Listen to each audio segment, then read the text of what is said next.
أبي صالح عن أبيه عن أبي هريرة رضي الله عنه أن رسول الله صلى الله عليه وسلم قال: إذا كان أحدكم في المسجد فوجد ريحا بين أليتيه فلا يخرج حتى يسمع صوتا أو يجد ريحا.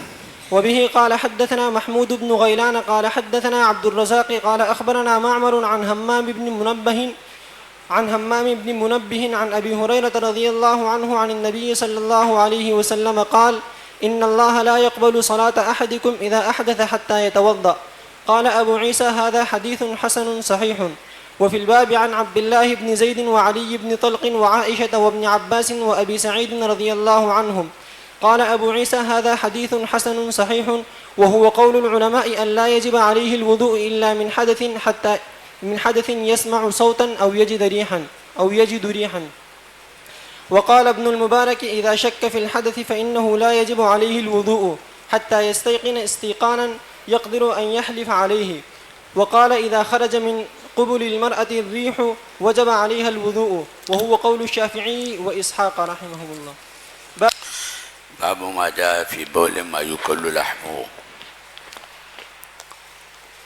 سب سے پہلا مسئلہ تو اس میں یہ ہے کہ وہ حیوانات جو ماکول اللحم ہے ان کے بول اور روث اور اجر کا کیا حکم ہے، پاک ہے ناپاک ہے؟ تو امام مالک رحمۃ اللہ علیہ، امام محمد بن الحسن الشیبانی من الحنفیہ، اور وفی قول امام احمد، ان حضرات کے نزدیک بول ما یوکل لحمہ پاک ہے. لیکن جمہور، امام ابو حنیفہ، امام ابو یوسف، امام شافعی اور دیگر فقہا کے نزدیک بول ما یوکل لحمہ نجس ہے. البتہ احناف کے نزدیک نجاست خفیفہ ہے. نجاست کی دو قسمیں ہیں، ما یوکل لحمہ کی بول کی جو نجاست ہے نجاست خفیفہ ہے. اس باب میں جو روایت ہے کہ وہ جو عقل اور عرینہ کے لوگ تھے ان کو مدینے کی آب و ہوا سازگار نہیں رہی، ان کے لیے ناموافق تھی، تو نبی کریم صلی اللہ علیہ وسلم نے ان کو ابل صدقہ کی طرف منتقل فرمایا تھا. یہ فرمایا تھا یشربوا من ابوالہا و البانہا. تو اس سے معلوم ہوا کہ پاک ہے. اس حدیث کو بھی مستدل بنائے امام مالک رحمۃ اللہ علیہ نے. اور ایک اور حدیث ہے جو آپ آگے پڑھیں گے، صلو فی مرابض الغنم ولا تصلوا فی معاتن الابل. صلو فی مرابض الغنم کا مطلب یہ ہے کہ جہاں بکریوں کا باڑا ہوتا ہے وہاں نماز پڑھ سکتے ہیں. حالانکہ بکریوں کے باڑے میں پیشاب ہوتا ہے، مینگنیاں ہوتی ہے، سب کچھ ہوتا ہے، پھر بھی آپ نے نماز پڑھنے کی اجازت دی. اس کا مطلب یہ کہ وہ نجس نہیں ہے، طاہر ہے. تو دیکھو پہلے اس کو دیکھیں. حدثنا الحسن بن محمد الزعفرانی قال حدثنا عفان بن مسلم قال حدثنا حماد بن سلمہ قال اخبرنا حمید وقتادة وثابت عن انس رضی اللہ تعالیٰ عنہ. حضرت انس سے روایت کرنے والے متعدد تابعین ہیں. ان ناسا من عرینہ قدموا المدینہ. یہ عرینیین کی حدیث آپ پتہ نہیں کب سے پڑھ رہے ہیں، میرے خیال میں اصول شاشی سے لے کے مسلسل پڑھ رہے ہیں. تو بعض روایت میں من عرینہ ہے، بعض میں من عقل ہے، اور بعض میں من عرینہ اور عقل دونوں ہے. تو بعض دراصل شرح حدیث نے لکھا ہے کہ 8 افراد تھے، ان میں کچھ عرینہ کے تھے، کچھ عقل کے تھے، الگ الگ قبیلے، اور ایک آدمی کسی اور قبیلے کا تھا. تو اس لیے کسی طرف بھی نسبت کرے اس میں کوئی اضطراب نہیں ہے. یہ لوگ آئے تھے، قدیم المدینہ مسلمان ہو کر آ گئے تھے. فاجتووها کے معنی ہے کہ ان کو جوا لاحق ہو گیا، یعنی ایک بیماری ہے اس میں پیٹ خراب ہو جاتا ہے، پیاس بہت لگتی ہے، کیا کیا ہوتا ہے. تو وہ ایک کیفیت، ایک مرض کی حالت ان کو پر طاری ہو گئی تھی، اور ان کے لیے وہاں مدینے میں رہنا مشکل ہو گیا تھا. جوا کے مرض میں مبتلا ہو گئے تھے. بعض روایت میں فاستوخموا لکھا موجود ہے، یعنی مدینہ منورہ کے آب و ہوا ان کو سازگار نہیں رہی تھی، ان کے لیے ناموافق ہو گئی تھی. تو اس لیے نبی کریم صلی اللہ علیہ وسلم نے ان کو ایک علاج بتایا. فاجتبوها فبعثهم رسول اللہ صلی اللہ علیہ وسلم فی ابل الصدقہ. نبی کریم صلی اللہ علیہ وسلم نے ان کو بھیجا کہ جہاں بیت المال کے مویشی ہے وہاں جا کے رہے. ابل صدقہ سے مراد ہے کہ بیت المال میں جو زکوٰۃ اور اس طرح کے مویشی آتے ہیں جن کا الگ مد ہے، الگ بندوبست ہے، ان کی طرف روانہ کیا. وقال، اور یہ فرمایا، اشربوا من البانها و ابوالها. اسی کو مستدل بنائے امام مالک رحمۃ اللہ علیہ نے کہ آپ نے ان سے فرمایا کہ وہ پیشاب جو ہے وہ اور دودھ تم پیو اور اس طرح سے تمہاری طبیعت ٹھیک ہو جائے گی. چنانچہ ہوا، صحت مند ہو گئے. لیکن نمک حرام لوگ تھے، صحت مند ہونے کے بعد انہوں نے یہ کیا کہ بڑا نقصان پہنچایا. جو چرواہے تھے ان کو قتل کیا اور درندگی کے ساتھ قتل کیا، بالکل درندگی کے ساتھ. اور وہ جو مال مویشی تھے ان کو لے کے بھاگے. کہتے ہیں کہ فقتلوا راعی رسول اللہ صلی اللہ علیہ وسلم واستاق الابل. چرواہے کو انہوں نے قتل کیا اور اونٹ لے کے چلے گئے. وارتدوا عن الاسلام، مرتد ہو گئے. فأتی بهم النبی صلی اللہ علیہ وسلم. نبی کریم صلی اللہ علیہ وسلم نے ان کے پیچھے کچھ لوگوں کو بھیجا. چنانچہ وہ پکڑے گئے، گرفتار ہو گئے اور ان کو حاضر کیا گیا. فقطع ایدیہم وارجلہم، کیونکہ مفسدین فی الارض تھے نا، مفسدین الذین یحاربون اللہ ورسولہ ویسعون فی الارض فسادا ان یقتلوا ویسلبوا وتقطع ایدیہم وارجلہم من خلاف. یہ سزا ان کے اوپر جاری ہو گئی. فقطع ایدیہم وارجلہم من خلاف والقاہم بالحرہ، اور ان کو حرہ میں ڈالا گیا. مدینہ منورہ کے دونوں طرف ایسے بڑے بڑے میدان ہیں جہاں کالے کالے پتھر ہیں. اس کالے پتھروں والی زمین کو حرہ کہا جاتا ہے. تو مطلب ہے کہ وہاں ان کو ڈال دیا گیا. اب تدفین نہیں کی گئی، وہاں ان کو ڈال دیا گیا. قال انس فكنت ارى احدهم يكد الارض بفيه. کہتے ہیں میں نے بعض کو دیکھا کہ وہ زمین کو اپنے منہ سے زمین کو رگاڑ رہے تھے. ظاہر ہے کہ جو ہاتھ پاؤں بھی کٹ گئے اور بھی ان کے ساتھ کچھ ایسا معاملہ ہوا جیسی حرکت انہوں نے کی تھی، تو اسی طرح ان کو سزا دی گئی. تو وہ جب اس طریقے سے ان کے ہاتھ پیر کٹے تو ان میں سے ایک کو میں نے دیکھا کہ وہ زمین کو اپنے منہ سے رگڑ رہا ہے. یکد الارض بفی حتی ماتو، اور اسی حالت میں تڑپ تڑپ کے مر گئے. وربما قال حماد یکدم الارض بفی. ایک روایت میں یہ یکدو اور ایک میں یکدمو. یکدمو کے معنی کاٹنا، یعنی زمین کو کاٹ رہے تھے منہ لگا لگا کے، دانت لگا لگا کے. حتی ماتو، ظاہر ہے کہ کرب کی حالت میں تو، اور اسی میں پھر مر گئے.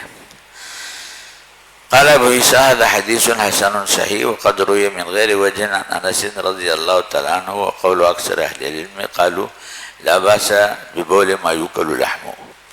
امام ترمذی فرماتے ہیں کہ اس حدیث سے استدلال کر کے بہت سے حضرات کا مسلک یہ ہے کہ ما یوکل لحمه، کہ بول میں کوئی حرج نہیں ہے. تو مطلب ایک مستدل ان حضرات کی یہ حدیث ہے، اور دوسری مستدل میں نے آپ کے سامنے عرض کی کہ سلو فی مرابض الغنم، اس کو بھی مستدل بنایا اور بھی ہے. لیکن جمہور کا، حضرات حنفیہ کا، شافعیہ کا مسلک یہ ہے کہ بولے ما یوکل لحمہ نجس ہے. اور جو اصل دلیل ہے وہ عمومات ہے، وہ احادیث ہے جن میں اطلاق کے ساتھ کہا گیا ہے کہ استنزہوا من البول فإن عامۃ عذاب القبر منہ. یہ استنزہوا من البول میں بول کی تمام اقسام شامل ہے، وہ ما یوکل لحمہ کا بول ہو، انسان کا بول ہو، یا ما لا یوکل لحمہ کا بول ہو، سب کو شامل ہے، اس میں عموم ہے۔ تو اس حدیث سے بھی استدلال ہے۔ اور کہتے ہیں سعد بن معاذ رضی اللہ تعالیٰ عنہ ایک صحابی تھے، جب ان کی وفات ہو گئی اور ان کو دفن کیا گیا تو نبی کریم صلی اللہ علیہ وسلم نے حضرات صحابہ سے فرمایا کہ اس قبر نے ان کو بھیج دیا، یعنی قبر جو ہے قبر نے ان کو دبا دیا۔ اور پھر فرمایا کہ لعدم التحرز من البول، کہ یہ مال مویشی چراتے تھے اور پیشاب سے بچتے نہیں تھے، تو وہی استنجوا من البول کی مخالفت ہو گئی۔ تو یہ بھی ایک دلیل ہے ان حضرات کی جو قائل بالنجاست ہے۔ اسی طریقے سے ایک دلیل یہ ہے، اب آگے پڑھیں گے کتاب الاطعمہ میں، کہ نہا رسول اللہ صلی اللہ علیہ وسلم عن اکل لحم الجلالہ۔ جلالہ اس جانور کو کہتے ہیں جو کھلا پھرتا ہو گلی کوچیوں میں اور گندگی کھاتا ہو، تو اس کا گوشت کھانے سے منع فرمایا۔ تو اگر وہ گندگی نہ ہوتی بلکہ طاہر شے ہوتی، نجس نہ ہوتی، تو اکل لحم سے کیوں منع فرمایا جاتا؟ تو یہ سب دلائل ہے ان حضرات کے جو قائلین بالنجاست ہے۔ اور جہاں تک اس دلیل کا تعلق ہے جو یہاں مذکور ہے، تو اس کا جواب یہ ہے کہ یہاں کئی احتمالات ہیں۔ ایک احتمال یہ ہے کہ نبی کریم صلی اللہ علیہ وسلم کو وحی کے ذریعے سے معلوم ہو گیا تھا کہ ان کی شفا اسی میں منحصر ہے، تو بمنزل مشترکے تھے، بمنزل مشترکے۔ اور مشترک اللہ مستروج تو ملے، مشترک کا تو معاملہ یہ ہے کہ مثلا اگر کسی کو پیاس لگی یہاں تک کہ لب دم بلب ہو گیا اور کوئی پانی وانی نہیں ہے اور شراب موجود ہے، تو اس میں سے 2-4 گھونٹ لے سکتا ہے نہیں لے سکتا؟ یا لحم خنزیر موجود ہے اور اس کے بعد کھانے کو کچھ نہیں ہے، میتہ ہے، تو اس میں سے اضطرار کی حالت میں تو صحیح ہو جاتا ہے۔ جب یہاں نبی کریم صلی اللہ علیہ وسلم کو وحی کے ذریعے سے معلوم ہو گیا تھا کہ ان کا علاج اس کے علاوہ کچھ نہیں ہے، تو یہ ایک واقعہ جزئیہ تھا، اس سے مطلقاً ما یوکل لحمہ کے بول کی طہارت پر استدلال کرنا صحیح نہیں ہے۔ تو یہ ایک جواب یہ۔ دوسرا جواب یہ ہے کہ یہاں آپ نے فرمایا نا کہ اشربوا من البانہا و ابوالہا، کہتے ہیں کہ دراصل یہاں تضمین اصل میں عبارت یہ تھی کہ اشربوا من البانہا وازمدوا من ابوالہا۔ زماد کہتے ہیں لیپ کرنے کو، خارجی استعمال کو۔ تو ان کو یہ مشورہ دیا گیا تھا کہ دودھ پیو اور پیشاب اپنے اوپر لگاؤ، اس کا لیپ کرو۔ یہ یہاں پیشاب کو پینے کا ذکر نہیں تھا بلکہ استعمال کا یہ اس طریقے سے ذکر تھا۔ تو بہرحال یہ ایک خصوصی واقعہ تھا جو وحی پر مبنی تھا۔ پہلے جواب کا حاصل یہ اور دوسرے جواب کا حاصل یہ کہ یہاں شرب لبن کا حکم ہی نہیں تھا، شرب یعنی شرب بول کا، بلکہ بول کے سلسلے میں دوسرا استعمال بتایا گیا تھا، اس لیے اس کو مستدل بنانا صحیح نہیں ہے۔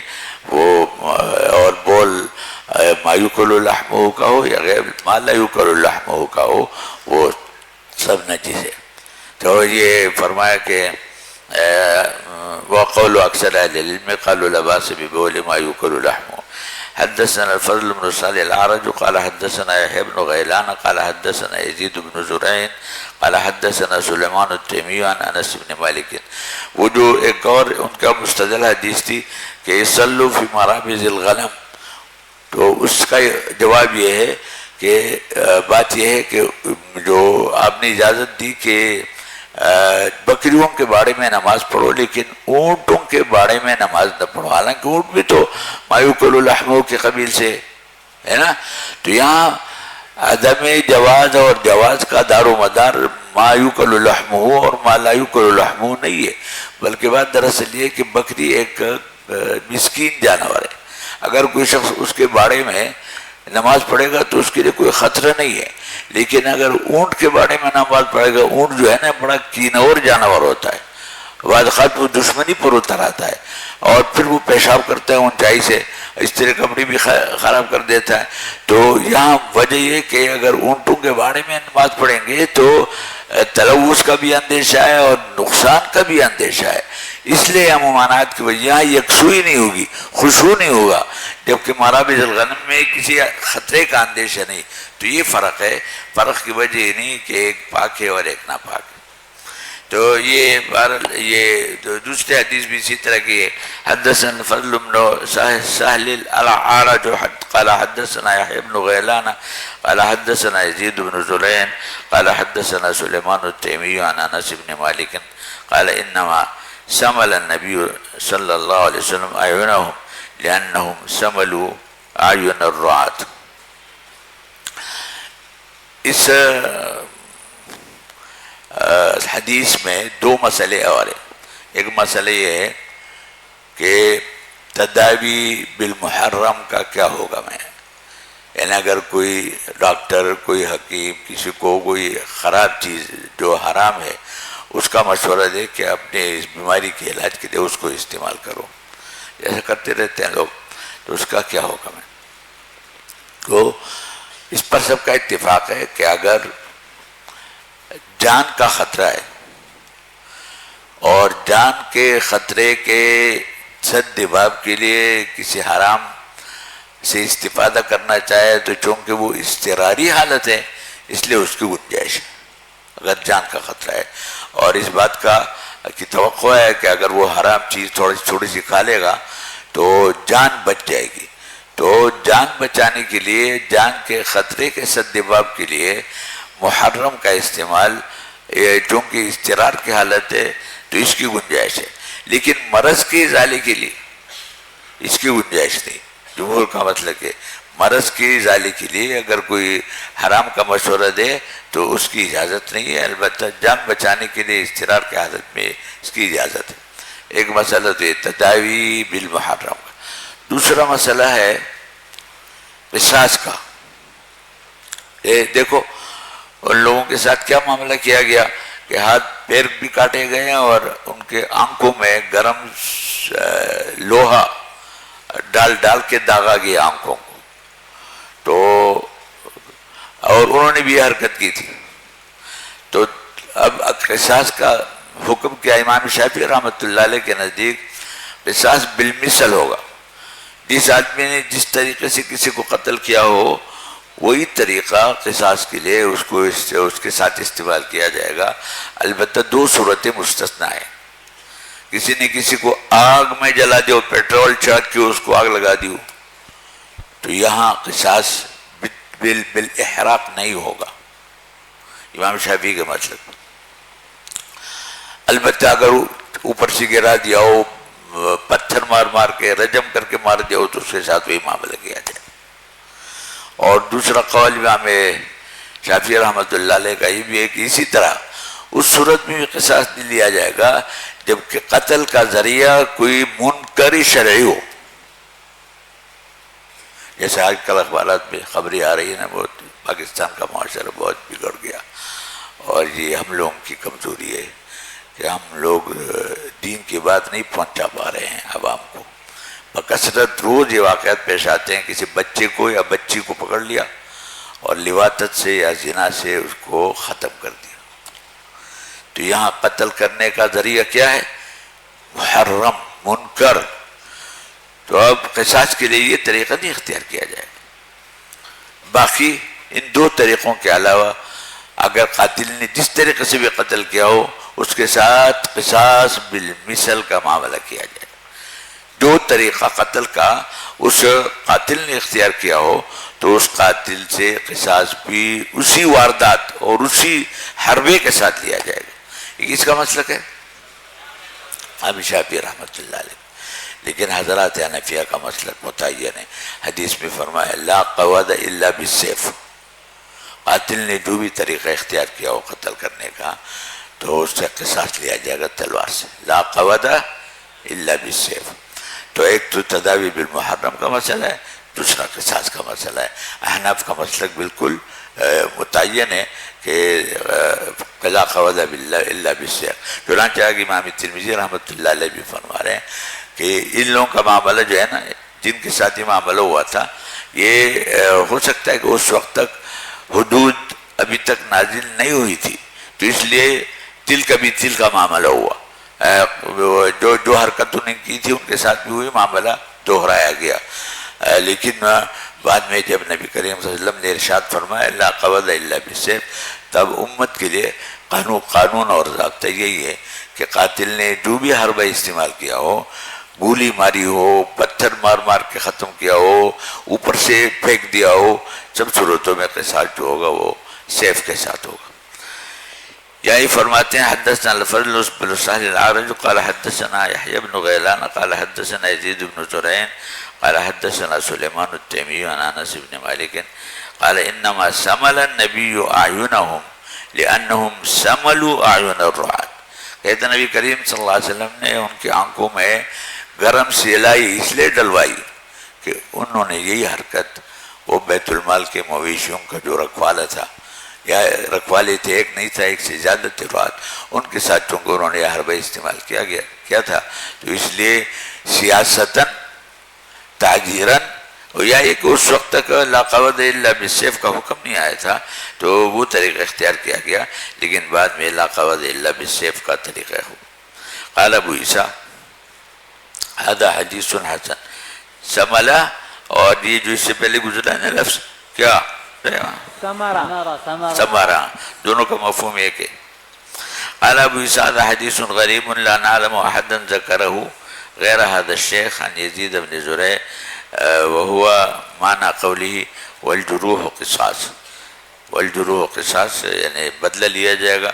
دیکھو والجروح قصاص یہ تو قتل کا معاملہ ہے، لیکن جہاں تک جروح کا معاملہ ہے تو جروح میں اسی طرح جو زخم لگتا ہے اسی طرح زخم لگانا پڑتا ہے، جروح میں برابری ہے۔ قتل میں تو قوت بالسیف ہے، کوئی اور طریقہ نہیں ہے، لیکن جہاں تک زخموں کا تعلق ہے تو اگر اس زخم کا استعفاء بالقصاص ممکن ہے تو قصاص ہوگا، اور استعفاء بالقصاص ممکن نہیں ہے تو عرش ہوگا۔ کیا ہوگا؟ عرش۔ عرش کس کو کہتے ہیں؟ مادون الدیت کو عرش کہتے ہیں، تو عرش ہوگا۔ چنانچہ آپ نے پڑھا ہے نا اس میں قدوری میں کہ الشجاج عشرہ، کہ سر میں جو زخم لگتے ہیں نا یہ کتنی قسمیں ہیں؟ 10 قسمیں، ہر قسم کا حکم الگ ہے، عجیب و غریب ہے۔ وہ فقہاء نے کس قدر تعمق سے اور کس قدر گہرائی سے کام لیا۔ الشجاج عشرہ، تو یہ الجروح قصاص کا مطلب ہے کہ مادون القصاص، مادون القتل، اگر قصاص ہے تو وہ قصاص ہے، بدلہ ہے، تل کا بھی تل کا ہے۔ کسی نے انگلی کاٹی تو انگلی کٹی، ہاتھ کاٹا تو ہاتھ کٹے گا، سر میں زخم لگایا ہے تو اگر وہ زخم ایسا ہے کہ اس کے متعدی ہونے کا، یعنی اگر ہم اس کا قصاص لیں گے تو متعدی ہونے کا اندیشہ نہیں ہے تو قصاص لیا جائے گا، اور متعدی ہونے کا اندیشہ ہے تو پھر قصاص نہیں ہوگا، پھر عرش ہوگا۔ والجروح قصاص۔ وقد روي عن محمد بن سيرين انه قال انما فعل النبي هذا قبل ان تنزل الحدود، کہ نبی کریم صلی اللہ علیہ وسلم نے جو سزا دی تھی یہ حدود نازل ہونے سے پہلے سزا دی تھی، اور حدود نازل ہونے کے بعد پھر سزا کی نوعیت دوسری ہوتی ہے۔ حدود اور تعزیرات میں فرق ہے کہ حدود وہ ہے جو یعنی مقدر من اللہ ہے، اور حدود کتنے ہیں؟ 5 ہے، حد قذف، حد زنا، حد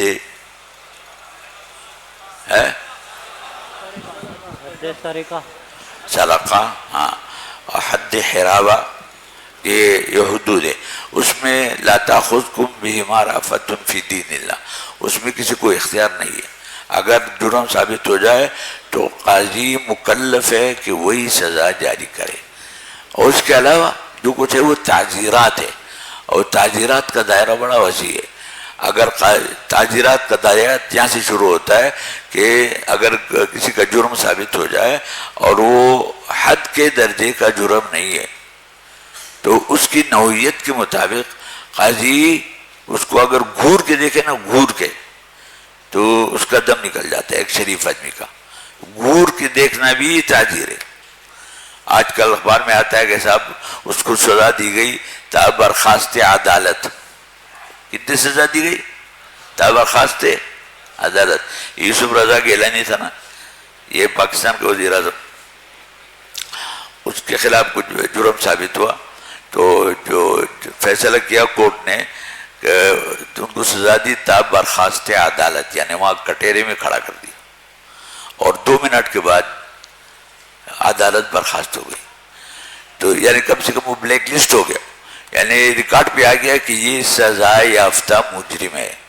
اور جب سزا یافتہ مجرم ہونے کا ٹپا لگ گیا تو آئندہ کے لیے کسی قومی منصب پر وہ نہیں آ سکتا. یہ ایک طریقہ ہے. تو یہاں سے لے کے قتل تک، یعنی سیاست اور تعزیراً اگر اس بات کی مصلحت سمجھتا ہے جج تو وہ قتل بھی کروا سکتا ہے. تو یعنی تعزیر کا دائرہ بڑا وسیع ہے، اور حدود سماویہ کا جو معاملہ ہے وہ بالکل مقید اور محدد ہے. اس میں کسی کا اختیار نہیں چلتا، نہ معاف کر سکتا ہے نہ اس میں کمی بیشی کر سکتا ہے. جواہر علیہ فرمایا کہ انما فعل النبی صلی اللہ علیہ وسلم هذا قبل ان تنزل الحدود. باب ما جاء فی الوضوء من الریح. کہتے ہیں نواقض وضو جس طرح ما خرج من السبیلین ہے، بول و براز ہے، دم ہے، کچھ مختلفی ہے کچھ متفق علیہ ہے. ما خرج من السبیلین میں بھی اختلاف ہے. امام مالک رحمۃ اللہ علیہ کے نزدیک ما خرج من السبیلین یعنی خارج من السبیلین اس وقت ناقض ہوگا جبکہ وہ خارج معتاد ہو. خارج غیر معتاد ناقض نہیں ہوگا. لہذا لو خرجت حسات من احد السبیلین او دودت لا ينقض الوضوء، کس کے نزدیک؟ اور جمہور کے نزدیک ما خرج من السبیلین، کل ما خرج من السبیلین معتادن کانا او غیر معتاد وہ ناقض ہے. تو وہ تو ایک عموم ہے. یہاں جو مسئلہ ہے وہ ریح کا ہے کہ اگر ریح خارج ہو جائے تو وہ ناقض وضو ہے. لیکن حدیث کا مقصد یہ ہے کہ اس کا تیقن ہونا چاہیے کہ خروج ریح ہو گیا، اور تیقن کا عام طور پر اس کی علامت یہ ہے کہ یجد ریحا او سمع صوتا، یسمع صوتا او یجد ریحا. لیکن یہ ایک علامت ہے، ضروری نہیں ہے کہ یہ ایک طریقہ ہو. ان دونوں کے علاوہ اگر کسی کو اس کا اطمینان ہو جائے، اس کو یقین ہو جائے کہ خروج ریح ہوا ولم یسمع صوتا ولم یجد ریحا، تب بھی وہ ناقض وضو ہوگا. تو بہرحال ما خرج من السبیلین من الریح یہ نواقض وضو میں سے ہے، موجبات وضو میں سے ہے. یہاں جو حدیث ہے وہ اسی مضمون کی ہے.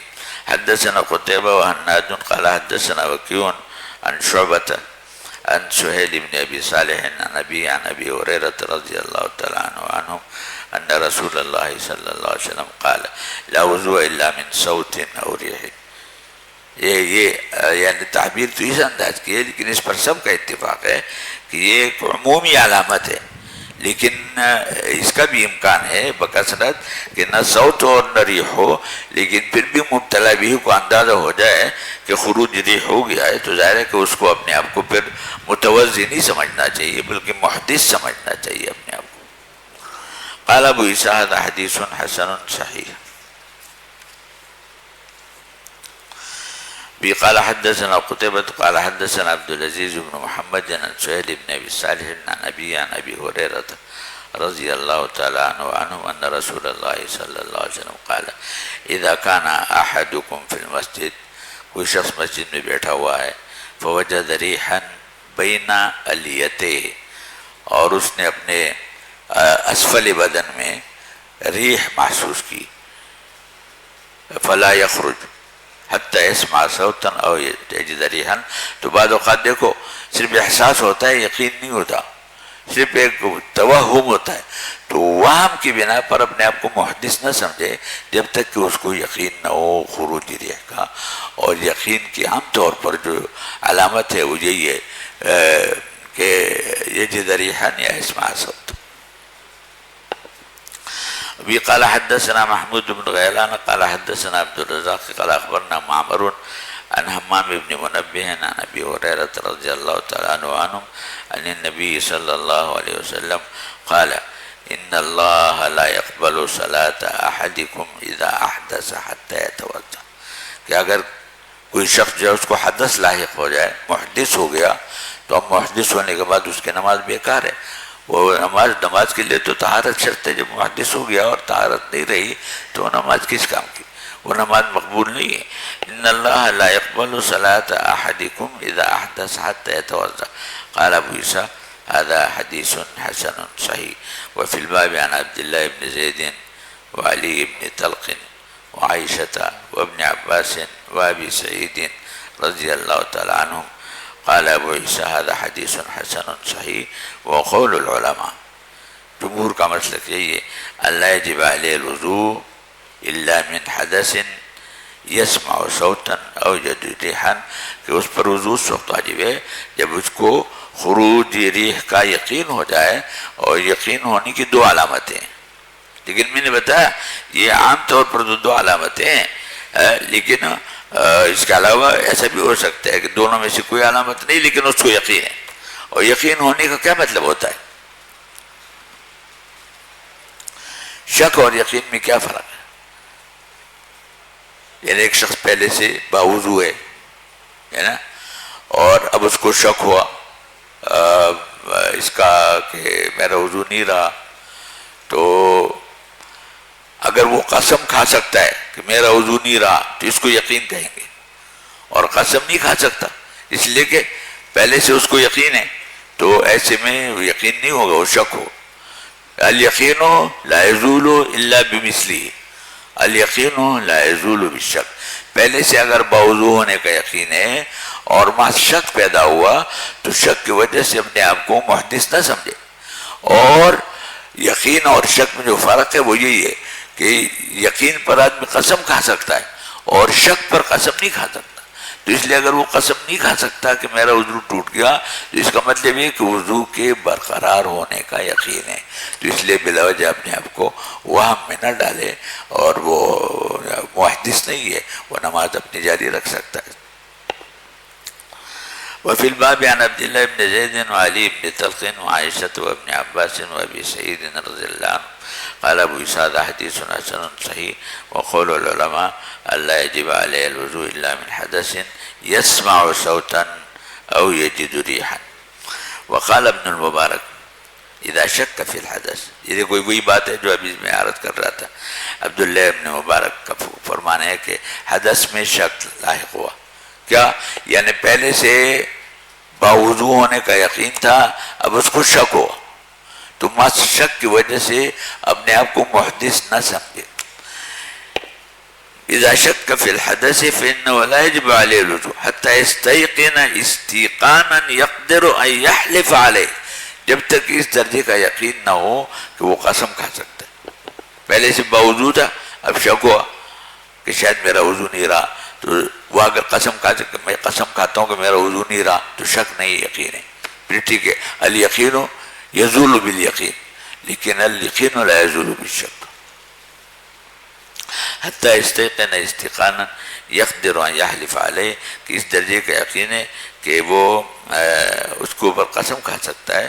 تو یہ وہ ایک شک نہیں ہے، یقین سے زائل ہو گیا. وقال اذا خرج من قبول المرأة الريح وجب علیہ الوضوء قول الشافعی و اسحاق. ایک اور مسئلہ ہے، یہ تو دیکھو ریح خارج من الدبور کا معاملہ تھا، من المقحط کا، کہ اگر یقین ہو تو نواقض وضو میں سے. اور ریح خارج من القبول کا مسئلہ مختلف ہی ہے. حضرات عرفیہ کے نزدیک وہ ریح خارج من القبول وہ ناقض نہیں ہے، امام شافعی کے نزدیک ناقض ہے.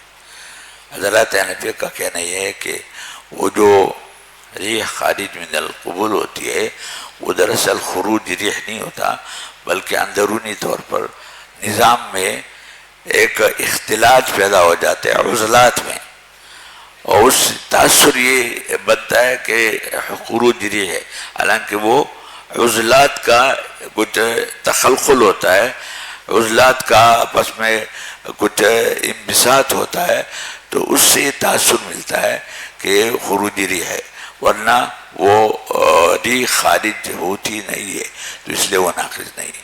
البتہ اگر عورت ایسی ہے جو مفضات ہے، آپ نے مقامات میں پڑھا ہے مفضات، عورت مفضات ہے، مقامات میں پڑھا ہے آپ نے مفضات، کون بتائے گا؟ سے حادثے سے یا کثرت جماع سے یہ ایسا نوبت آ سکتی ہے کہ یعنی اتحدت طرفاہا، تو ایسی عورت کو مفضات کہا جاتا ہے۔ تو ایسی صورت میں اگر وہ ریح خارج من القبول ہے تو چونکہ مفضات ہے نا، تو اس میں اس بات کا اندیشہ ہے کہ اس میں یعنی مقت کا اور دبر کا بھی کچھ عمل دخل ہو، تو اس صورت میں تو وہ ریح ناقض وضو ہوگی اس عورت کے لیے، لیکن غیر مفضات کے حق میں ریح خارج من القبول احناف کے نزدیک ناقض وضو نہیں ہے، البتہ احتیاطی سے میں کہ وضو کریں۔